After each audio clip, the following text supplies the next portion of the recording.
आप सभी का भक्ति की शक्ति चैनल में स्वागत है। भगवान शिव की कृपा आप सब पर बनी रहे।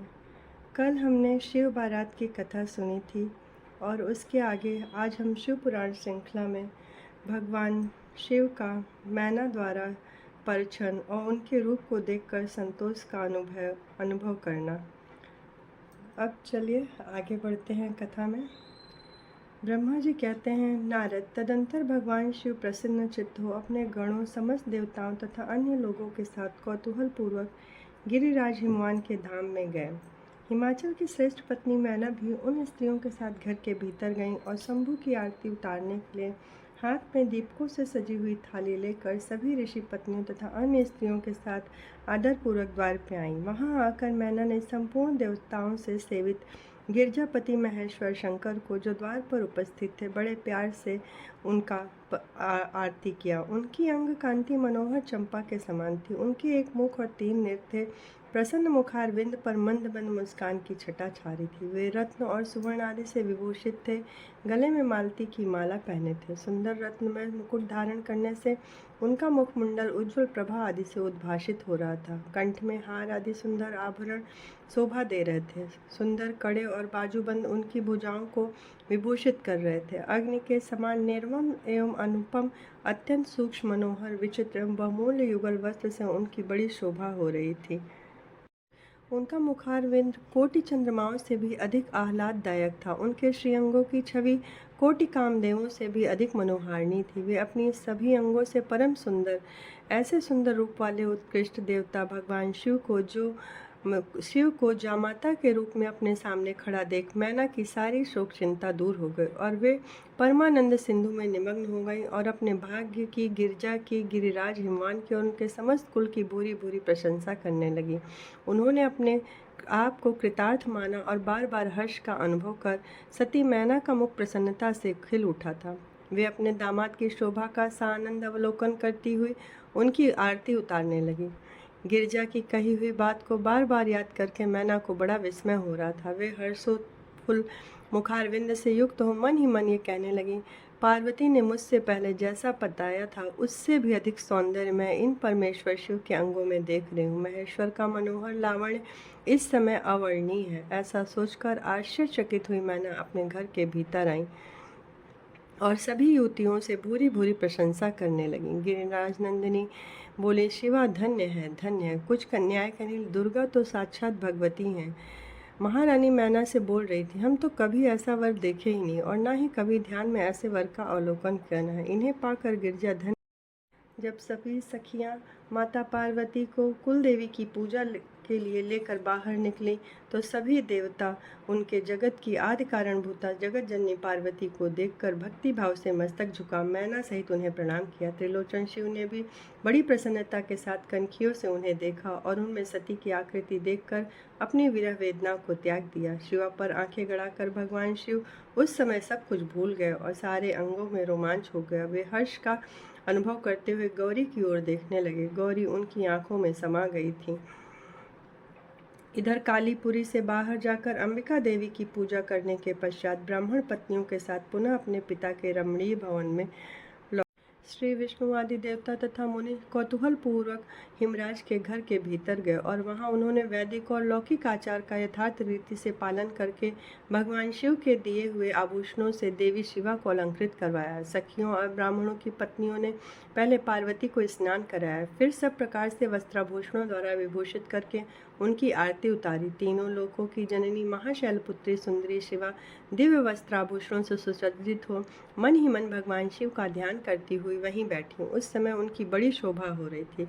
उस अवसर पर दोनों पक्षों में महान आनंददायक उत्सव होने लगे। ब्राह्मणों को शास्त्रोक्त रीति से नाना प्रकार का दान तथा अन्य लोगों को भी वहाँ भांति भांति के बहुत से द्रव्य बांटे गए। लोगों का मनोरंजन किया गया। तदंतर मैं, ब्रह्मा, भगवान विष्णु, इंद्र आदि देवता तथा मुनि ये सब के सब बड़ी प्रसन्नता के साथ सानंद उत्सव मनाते हुए भक्ति भाव से शिवा और शिव को प्रणाम कर शिव के चरणाविंदों में प्रणाम करके हिमाचल की आज्ञा ले अपने स्थान पर गए। इसके बाद गर्ग ने कन्यादान का समय जान हिमाचल से श्री शंकर तथा बारातियों को बुलाने के लिए कहा। फिर तो बाजे बजने लगे और हिमाचल के मंत्रियों ने जाकर वर और बारातियों को शीघ्र पधारने के लिए कहा। कन्यादान के लिए उचित समय आ गया था, अतः आप लोग शीघ्र मंडप में पधारें। ऐसा भगवान शिव को सुंदर वस्त्राभूषणों से सुसज्जित करके वृषभ की पीठ पर बिठाया गया और जय बोलते हुए सब लोग भगवान शंकर को आगे करके बाजे बजाते हुए कौतुक करते हुए बाराती हिमालय के घर आए। हिमालय के भेजे हुए ब्राह्मण तथा श्रेष्ठ पर्वत कौतूहल पूर्वक शंभू के आगे आगे चल रहे थे, जहाँ बहुत बड़ा छत्र तना हुआ था और सब ओर से चंवर डुलाया जा रहा था। वे महेश्वर चंदोवे के नीचे होकर चलते थे। मैं, विष्णु और इंद्र लोकपाल आगे रहकर उत्तम शोभा से सुशोभित थे। महान उत्सव के समय शंख, भेरी, पटह, अनाक और गोमुख आदि बार बार बज रहे थे। वहाँ श्रेष्ठ पर्वतों ने शिव को वृषभ से उतारा और महान उत्सव के साथ प्रेम पूर्वक घर के भीतर ले गए। हिमालय ने भी घर में आए हुए देवताओं सहित महेश्वर को विधि पूर्वक भक्ति भाव से प्रणाम करके आरती उतारी और अपने भाग्य की सराहना की। समस्त देवताओं और मुनियों को प्रणाम करके सबका समादर किया। श्री विष्णु सहित महेश्वर को तथा मुख्य देवी देवताओं को पाद्य अर्घ्य देकर हिमालय ने उन्हें अपने भवन के भीतर ले गए और आंगन में रत्नमय सिंहासनों के ऊपर मुझको, विष्णु को, शंकर जी को तथा अन्य विशिष्ट व्यक्तियों को बिठाया। मैंने अपनी सखियों, ब्राह्मण पत्नियों तथा अन्य पुरंद्रियों के साथ आकर सानंद आरती उतारी। कर्मकांड के ज्ञाता पुरोहित महात्मा शंकर के लिए मधुपर्क पूजन और जो जो आवश्यक कृत्य थे वह सब किए गए। फिर मेरे कहने से पुरोहित ने प्रस्ताव के अनुरूप मंगलमय कार्य आरंभ किया। इसके बाद हिमालय ने अंतर्वेदी में जाकर समस्त आभूषणों से विभूषित उनकी कृशांगी कन्या वेदी के ऊपर विराजमान की। वहाँ मेरे और श्री विष्णु के साथ महादेव जी को ले गए। तदंतर बृहस्पति आदि विद्वान बड़े उत्साह से संपन्न हो कन्यादान उचित लग्न की प्रतीक्षा करने लगे। गर्ग ने पुण्याह वाचन करते हुए पार्वती जी की अंजलि में चावल भरकर और शिव जी के ऊपर अक्षत छोड़ा। परम उदार सम्मुखी पार्वती ने दही, अक्षत, कुश और जल से वहाँ रुद्रदेव का पूजन किया, जिनके लिए शिवा ने बड़ी भारी तपस्या की। उन भगवान शिव को बड़े प्रेम से देखती हुई वे अत्यंत वहाँ शोभा पा रही थीं। फिर मेरे और गर्गादि मुनियों के कहने से शंभु ने लोकाचारवश शिवा का पूजन किया। इस प्रकार परस्पर पूजन करते हुए वे दोनों पार्वती महेश्वर वहाँ सुशोभित हो रहे थे। इस प्रकार गर्गाचार्य आदि से प्रेरित हो मैना सहित हिमवान ने कन्यादान का कार्य आरंभ किया। उस समय वस्त्राभूषणों से सुशोभित महाभागा मैना ने सोने के कलश लिए पति हिमवान के दाहिने भाग में बैठी। तत्पश्चात पुरोहित सहित हर्ष से भरे हुए शैलराज ने पाद्य आदि के द्वारा वर का पूजन किया, वस्त्र, चंदन और आभूषणों के द्वारा उनका आवरण किया। उसके बाद हिमाचल ने ब्राह्मणों से कहा, आप लोग तिथि आदि के कीर्तन पूर्वक कन्यादान के संकल्प वाक्य बोलें, उसके लिए अवसर आ गया है। तब द्विज श्रेष्ठ काल के ज्ञाता थे, अतः तथास्तु कहकर वे सब प्रसन्नता के साथ तिथि आदि का कीर्तन करने लगे। सुंदर लीला करने वाले परमेश्वर शंभु के द्वारा मन ही मन प्रेरित हो हिमाचल ने प्रसन्नता पूर्वक हंस कर कहा, शंभु आप अपने गोत्र का परिचय दें, प्रवर, कुल, नाम, वेद और शाखा का प्रतिपादन करें, तब अधिक समय न बिताए। हिमाचल की यह बात सुनकर भगवान शंकर सम्मुख होकर भी विमुख हो गए। असोचनीय होकर भी तत्काल सोचनीय अवस्था में पड़ उन्होंने श्रेष्ठ देवताओं, मुनियों, गंधर्वों, यक्षों और सिद्धों ने देखा कि भगवान शिव के मुख से कोई उत्तर नहीं निकला। यह देखकर नारद हंसने लगे और महेश्वर का मन ही मन स्मरण करके गिरिराज से ये बोले, पर्वतराज आप मूर्ता के वशीभूत होकर कुछ भी नहीं जानते। महेश्वर से क्या कहना चाहिए क्या नहीं, इसका आपको पता नहीं है। आपने इस समय साक्षात हर से उनका गोत्र पूछा और उसे बताने के लिए उन्हें प्रेरित किया। आपकी यह बात अत्यंत उपहासजनक है। पर्वतराज, इनके गोत्र, कुल और नाम को तो विष्णु, ब्रह्मा आदि कोई भी, फिर दूसरों की क्या चर्चा है। शैलराज, एक दिन में करोड़ों ब्रह्माओं का लय होता, उन्हीं भगवान शंकर को आपने काली के तपोबल से प्रत्यक्ष देखा है। इनका कोई रूप नहीं है। कुलहीन होकर भी ये कुलीन है। पार्वती की तपस्या से ये आज आपके जमाता बन गए, इसमें संशय नहीं है। गिरिश्रेष्ठ, इन लीला विहारी परमेश्वर ने चराचर जगत को मोह में डाल रखा है। कोई कितना भी बुद्धिमान क्यों न भगवान शिव को अच्छी तरह जानता है। ब्रह्मा जी कहते हैं, मुने ऐसा कहकर शिव की इच्छा से कार्य करने वाले आप ज्ञानी देवर्षि ने शैलराज को अपनी वाणी से हर्ष प्रदान किया। शिवा को जन्म देने वाले तात महाशैल, आप मेरी बात सुनिए और उन्हें सुनकर अपनी पुत्री शंकर जी के हाथ में दे दीजिए। लीला पूर्वक रूप धारण करने वाले सगुण महेश्वर का गोत्र कुल केवल नाद ही है, इस बात को अच्छी तरह समझ लीजिए। शिव नादमय है और नाद शिवमय है, यह सर्वथा सच्ची बात है।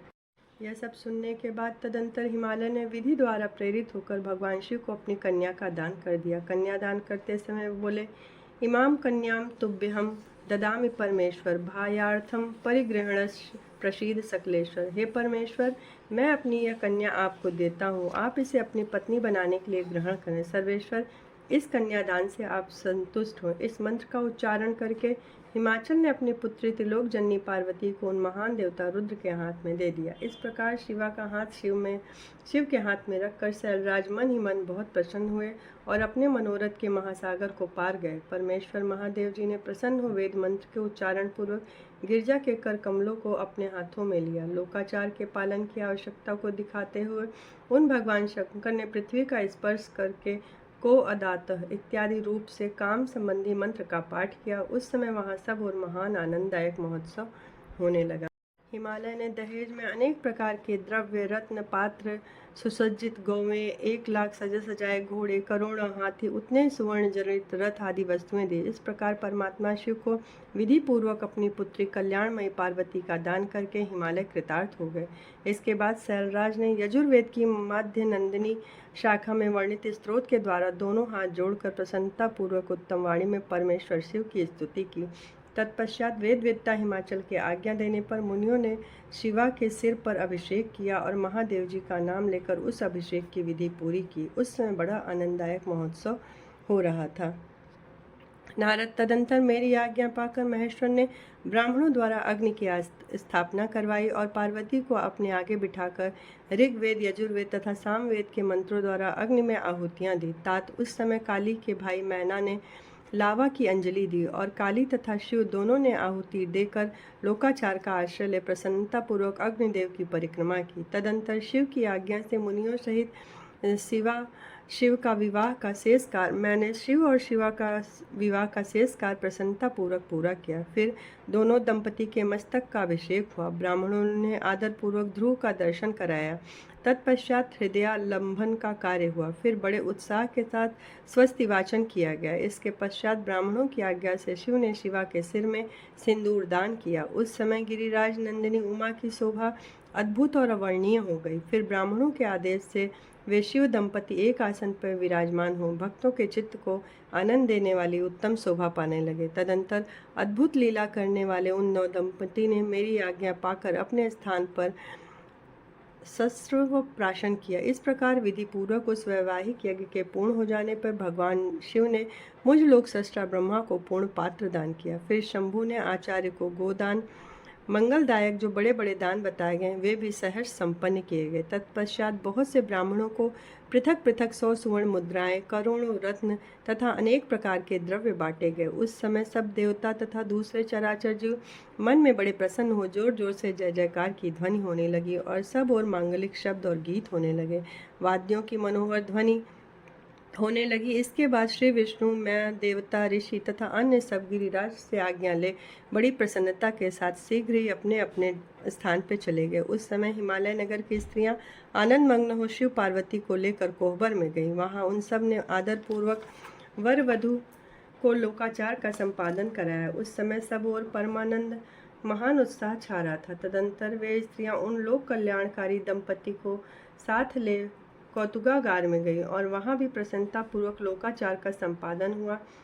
इसके बाद गिरिराज के नगर की स्त्रियों ने मंगल कृत्य करके उन 9 दंपति को केली गृह में पहुंचा और जय ध्वनि करती हुई गठबंधन की गांठ खोलने आदि का कार्य संपन्न किया। उस समय नूतन दंपति को देखने के लिए 16 दिव्य नारियां बड़े आदर के साथ शीघ्रता पूर्वक वहां आईं। उनके नाम इस प्रकार सरस्वती, लक्ष्मी, सावित्री, गंगा, अदिति, सची, लोपा, मुद्रा, अरुंधति, अहिल्या, तुलसी, स्वाहा, रोहिणी, पृथ्वी, शत्रुपा, संज्ञा तथा रति। ये देवांगनाएं तथा मनोहारिणी देव कन्या, नाग कन्या और मुन कन्याएं भी वहां आकर उपस्थित हुईं। सबकी सब गणना करने में कौन समर्थ है। उनके दिए हुए रत्नमय सिंहासन पर भगवान शिव प्रसन्नता पूर्वक बैठ गया और उन्होंने नाना प्रकार की विनोदपूर्ण बातें की।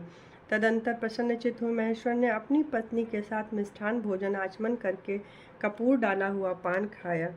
इसी अवसर पर अनुकूल समय जान प्रसन्न हुई रति ने दीन वत्सल भगवान शंकर से पार्वती का पाणी ग्रहण करके अपने अत्यंत दुर्लभ सौभाग्य प्राप्त किया। बताइए मेरे प्राणनाथ को जो सर्वथा स्वार्थ रहित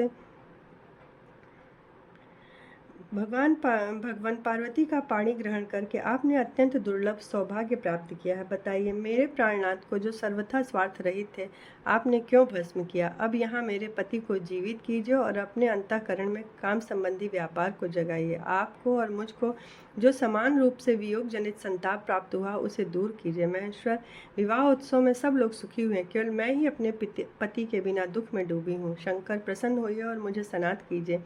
देन बंधु, परम प्रभु, अपनी कही हुई बात को सत्य कीजिए। चराचर प्राणियों सहित तीनों लोकों में आपके सिवा दूसरा कौन है जो मेरे दुख का नाश करने में समर्थ है? ऐसा कहकर रति ने गांठ में बंधा हुआ कामदेव के शरीर का भस्म शंभु को दे दिया और उनके सामने हा नाथ कहकर रोने लगी। रति का रोदन सुनकर सरस्वती आदि सभी देवियां रोने लगी और अत्यंत दीन वाणी में बोली, प्रभु, आपका नाम भक्त वत्सल है और अतः आप काम को जीवन दान दीजिए और रति को उत्साहित कीजिए। आपको नमस्कार है। इस प्रकार सबकी बात सुनकर महेश्वर प्रसन्न हुए और करुणा सागर प्रभु ने तत्काल ही रति पर कृपा की।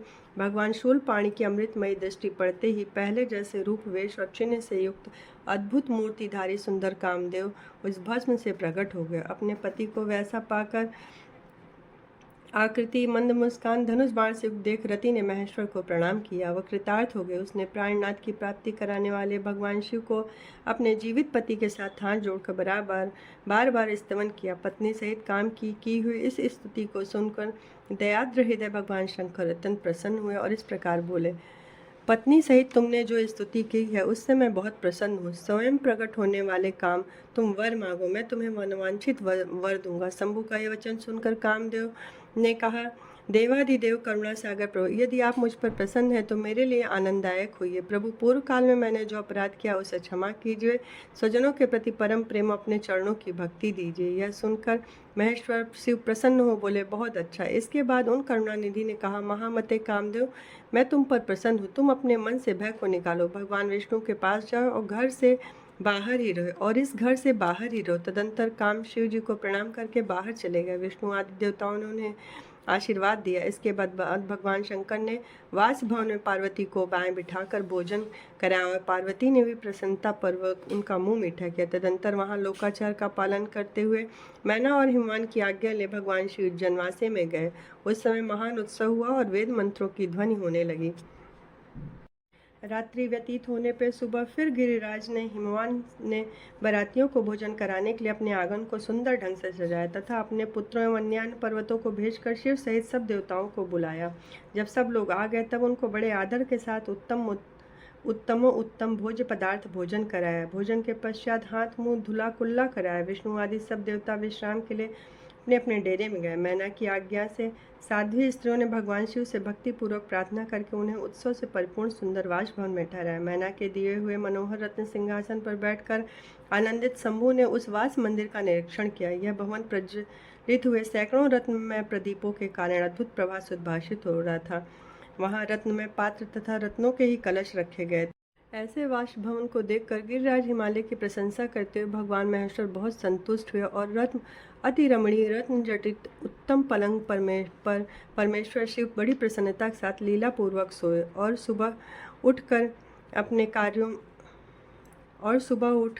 प्रभात काल होने पर धैर्यवान उत्साही पुरुष नाना प्रकार के बाजे बजाए। उस समय सारे देवता इष्ट देव देवेश्वर शिव का स्मरण करके वहां से कैलाश को चलने के लिए जल्दी जल्दी तैयार हो गए और अपने वाहन भी सुसज्जित कर लिए। तत्पश्चात धर्म को शिव के समीप भेजा। योग शक्ति से संपन्न धर्म नारायण की आज्ञा से वासगृह में पहुंचे और योगेश्वर शंकर से समयोचित बात बोले, गणों के स्वामी महेश्वर, उठिए और आपका कल्याण हो। आप हमारे लिए भी कल्याणकारी हुए और जनवासे में चलिए और वहाँ सब देवताओं को कृतार्थ कीजिए। और यह बात सुनकर भगवान महेश्वर हंसे। उन्होंने धर्म को कृपा दृष्टि देखा और सैया त्याग कर उठे। आप आगे चलिए, मैं भी वहाँ शीघ्र आऊँगा। भगवान शिव के ऐसा कहने पर धर्म जनवासे में गए। तत्पश्चात शंभु भी वहाँ जाने को उद्यत हुए। यह जानकर महान उत्सव मनाती हुई स्त्रियाँ वहाँ भगवान शंभु के युगल चरणार विंदों का दर्शन किया और मंगल गान गाया। तदंतर लोकाचार का पालन करते संभव प्रातःकालिक कृत्य करके मैना और हिमालय की आज्ञा ले जनवासे में गए। उस समय बड़ा भारी उत्सव हुआ और वेद मंत्रों की ध्वनि होने लगी। गिरिराज ने सब अपने भाई बंधुओं को साथ लेकर और उनके सहयोग से सब अतिथियों को नाना प्रकार से सरस पदार्थों द्वारा पूर्णतः तृप्त कराया। मेरे और विष्णु के तथा शंभु के साथ सब लोगों ने अच्छी तरह भोजन किया और उन्हें विधिवत भेंट दी गई। सब लोग प्रसन्न होकर हिमालय से आज्ञा लेकर अपने अपने स्थान पर चले गए। इसी प्रकार तीसरे दिन भी गिरिराज ने विधिवत दान मान और आदर के द्वारा उन सब का सत्कार किया और चौथा दिन आने पर शुद्धता पूर्वक सविधि चतुर्थी यानी चौथी का जो रीति होती है वह कर्म हुआ, जिसके बिना विवाह यज्ञ अधूरा ही रह जाता है। उस समय नाना प्रकार उत्सव हुआ, साधुवाद और जय जयकार की ध्वनि हुई, बहुत से सुंदर दान दिए गए, भांति भांति के सुंदर गान और नृत्य गए। पांचवें दिन सब देवताओं ने बड़े हर्ष और अत्यंत प्रेम के साथ शैलराज को सूचित किया, अब हम लोग यहाँ से जाना चाहते हैं, आप आज्ञा दें। इसकी यह बात सुनकर गिरिराज हिमान हाथ जोड़कर बोले, देवगण आप लोग कुछ दिन और ठहरें, मुझ पर कृपा करें। उन्होंने स्नेह के साथ इस देवताओं भगवान शिव को तथा हम सब को बहुत दिनों तक ठहरा, प्रतिदिन विशेष आदर सत्कार किया। इस प्रकार रहते हुए बहुत दिन बीत गए। तब उन सब ने गिरिराज के पास जाकर सप्तऋषियों को भेजा और सप्तऋषियों ने हिमवान और मैना को समयोचित बात कहकर समझाया, शिव तत्व का वर्णन किया तथा प्रसन्नतापूर्वक उनके सौभाग्य की सराहना की और समझाने से गिरिराज ने बारात को विदा करना स्वीकार कर लिया। तत्पश्चात भगवान शंभु यात्रा के लिए उद्यत हो देवता आदि के साथ शैलराज के घर गए और शिव देवताओं सहित कैलाश की यात्रा के लिए सब उद्यत हुए। उस समय मैना उच्च स्वर से रोने लगी और कृपा निधान से बोली, आप कृपा करके मेरी शिवा का भली भांति लालन पालन कीजिएगा। आप उस आशुतोष हैं, पार्वती के सहस्त्रों अपराधों को भी क्षमा कीजिएगा। मेरी बच्ची जन्म जन्म में आपके चरणारविंदों की भक्त रही है, उसे सोते जागते समय भी अपने स्वामी महादेव के सिवा दूसरी किसी वस्तु की सुध नहीं है। हे मृत्युंजय, आपके प्रति भक्ति भाव की बातें सुनते ही यह हर्ष के आंसू बहाती है।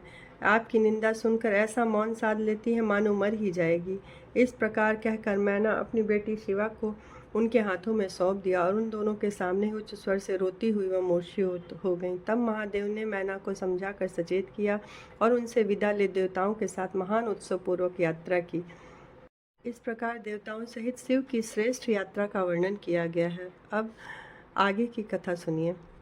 ब्रह्मा जी कहते हैं, सप्तऋषियों ने हिमालय से कहा, गिरिराज आप अपनी पुत्री पार्वती की यात्रा का प्रबंध कीजिए। गिरिराज कुछ काल तक अधिक प्रेम के कारण विषाद में डूब रह गए थे। कुछ देर बाद सचेत हो शैलराज ने तथास्तु कहकर मैना को संदेश दिया और हिमवान का संदेश पाकर हर्ष और शोक से वशीभूत हुई मैना पार्वती को विदा करने के लिए उद्यत हुई।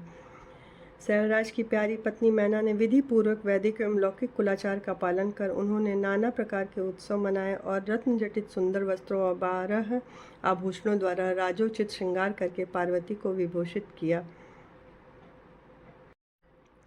एक ब्राह्मण स्त्री ने माता पार्वती को ज्ञान दिया। उन्होंने कहा कि देखो सुनो, संसार में पतिव्रता नारी ही धन्य, दूसरी नहीं, वही विशेष रूप से पूजनीय है। पतिव्रता सब लोगों को पवित्र करने वाली और समस्त पाप राशि को नष्ट कर देने वाली। हे शिवे, जो पति को परमेश्वर मानकर प्रेम से उनकी सेवा करती, वह इस लोक में संपूर्ण भोगों का उपभोग करके अंत में कल्याणमयी गति को पाती है। सावित्री, लोपामुद्रा, अरुंधति, सांडिली, शत्रुपा, अनुसुईया, लक्ष्मी, स्वधा, सती और संज्ञा, सुमति, श्रद्धा, मैना और स्वाहा, ये बहुत सी स्त्रियां साध्वी कही गईं। ये विस्तार भय से उनका नाम नहीं लिया गया है, लेकिन पतिव्रत के बल से ही सब लोगों की पूजनीय तथा ब्रह्मा विष्णु शिव मुनीश्वरों की भी माननीय हो गई। इसलिए आप भी अपने पति भगवान शंकर की सदा सेवा करनी चाहिए और दीन दयालु सबके सेवनी सत्पुरुषों के आश्रय हैं। श्रुतियों और स्मृतियों में प्रतिव्रता धर्म को महान बताया गया है। अपने प्रिय पति के भोजन कर लेने पर ही भोजन करे। शिव, जब पति खड़ा हो तब साध्वी स्त्री को भी खड़ा रहना चाहिए। शुद्ध बुद्धि वाली साध्वी स्त्री प्रतिदिन अपने पति के सो जाने पर सोए, उसके जागने से पहले जग जाए। वह छल कपट छोड़कर सदा उसके लिए हितकर कार्य करे। साध्वी स्त्री को चाहिए कि जब तक वस्त्राभूषणों से विभूषित न हो तब तक वह अपने को पति की दृष्टि के सम्मुख न लाए। यदि पति किसी कार्य से परदेश में गया हो तो उसे कदापि श्रृंगार नहीं करना चाहिए। पतिव्रता स्त्री कभी पति का नाम न ले। पति के कटु वचन कहने पर भी बदले में कड़ी बात न कहे। पति के बुलाने पर घर के सारे कार्य छोड़कर तुरंत उसके पास जाए। हाथ जोड़ प्रेम से मस्तक झुकाकर, नाथ किस लिए आपने बुलाया, आपका आदेश देकर अपनी कृपा से अनुग्रहित, फिर पति जो आदेश दे उसका प्रसन्न होकर हृदय से पालन करें। दरवाजे पे देर रात तक खड़ी न रहे, दूसरे के घर न जाए, कोई गोपनीय बात जानकर हर एक के सामने प्रदर्शित न करे। पति के बिना कहे के लिए उनके लिए पूजन सामग्री स्वयं जुटा दे तथा उनके हित साधन के यथोचित अवसर की प्रतीक्षा करे। पति के लिए आज्ञा कहीं तीर्थ यात्रा पे न जाए, लोगों की भीड़ से भरी सभा या मेले आदि के उत्सवों को देखना वह दूर से ही त्याग दे। जिस नारी को तीर्थ यात्रा का फल पाने की इच्छा, उसे अपने पति का चरणोदक पीना चाहिए। इसके लिए उसी में सारे तीर्थ और क्षेत्र हैं, इसमें संशय नहीं है। पतिव्रता नारी पति के उच्छिष्ट अन्न आदि को परम प्रिय भोजन मानकर ग्रहण करे और पति जो कुछ दे उसे महाप्रसाद मानकर सिरोधार्य करे। इस प्रकार उन्होंने सती भार्या ही गृहस्थ आश्रम की जड़ है, भार्या ही सुख का मूल है, भार्या से ही धर्म के फल की प्राप्ति होती है तथा भार्या ही संतान की वृद्धि में कारण है। क्या घर घर में अपने रूप और लावण्य पर गर्व करने वाली स्त्रियां नहीं हैं, परंतु पतिव्रता स्त्री तो विश्वनाथ शिव के प्रति भक्ति होने से ही प्राप्त होती है। भार्या से इस लोक और परलोक दोनों पर विजय पाई जा सकती है। भार्याहीन पुरुष देव यज्ञ, पितृ और अतिथि यज्ञ करने का अधिकारी नहीं होता। वास्तव में गृहस्थ वही है जिसके घर में पतिव्रता स्त्री है। दूसरी स्त्री तो पुरुष को भी उसी तरह अपना ग्रास बनाती है जैसे जरावस्था एवं राक्षसी। जैसे गंगा स्नान करने से शरीर पवित्र होता है, उसी प्रकार पतिव्रता स्त्री का दर्शन करने पर सब कुछ पावन हो जाता है। पति को ही इष्ट देव मानने वाली सती नारी और गंगा में कोई भेद नहीं है। गिरिराज कुमारी, इस प्रकार मैंने आपसे पतिव्रत धर्म का वर्णन किया है। अब आप सावधान हो। आज प्रसन्नतापूर्वक पतिव्रता के भेद का वर्णन सुनिए। पतिव्रता नारियां उत्तमा आदि भेद से 4 प्रकार की बताई गई हैं, जो अपना स्मरण करने वाले पुरुषों का सारा पाप हर लेती हैं। उत्तमा, मध्यमा, निकृष्टा और अति निकृष्टा, ये पतिव्रता के 4 भेद हैं। इनके लक्षण बताती हूँ। जिनका मन सदा स्वप्न में अपने पति को ही देखता है, किसी पर पुरुष को नहीं, वह स्त्री उत्तमा या उत्तम श्रेणी की पतिव्रता कही गई है। जो दूसरे पुरुष को उत्तम बुद्धि से पिता, भाई एवं पुत्र के समान देखती है, उसे मध्यम श्रेणी की पतिव्रता कहा गया है। पार्वती, जो मन से अपने धर्म का विचार करके व्यभिचार नहीं करती, सदाचार में स्थित रहती है, उसे निकृष्टा अथवा निम्न श्रेणी की पतिव्रता कहा गया। और जो पति के भय से तथा कुल में कलंक लगने के डर से व्यभिचार से बचने का प्रयत्न करती, उसे पूर्व काल के विद्वानों ने अति निकृष्टा अथवा निम्नतम कोटि की पतिव्रता बताया है। चारों प्रकार की पतिव्रताएं समस्त लोगों का पाप नष्ट करने वाली हैं और उन्हें पवित्र बनाने वाली हैं। अत्रि की स्त्री अनुसूया ने ब्रह्मा, विष्णु और शिव आदि तीनों देवताओं की प्रार्थना से पतिव्रत के प्रभाव का उपभोग करके वाराह के शाप से मरे हुए एक ब्राह्मण को जीवित कर दिया। हे शैल कुमारी शिवे, ऐसा जानकर आप नित्य प्रसन्नता पूर्वक पति की सेवा करना और प्रति सेवन सदा समस्त अभिष्ट फलों को देने वाला है। इस प्रकार आज हमने माता पार्वती के कन्यादान और विवाह की रस्मों की सुनी, जो कि बहुत ही सुंदर और कल्याणकारी थी, और माता सती का वह ज्ञान कि पतिव्रता स्त्री को कैसे रहना चाहिए, जो कि हर स्त्री को जानना चाहिए। तो आज की कथा इसी के साथ समाप्त है और कल की कथा के साथ फिर हमारे साथ जुड़िएगा, जिसके लिए आपको बहुत बहुत धन्यवाद। हमारे चैनल को लाइक करें, सब्सक्राइब करें और हमारे चैनल के साथ जुड़ें। और जो कुछ भी अगर गलती या वो भूल हो तो उसे ज़रूर कमेंट में करके बताइएगा। धन्यवाद।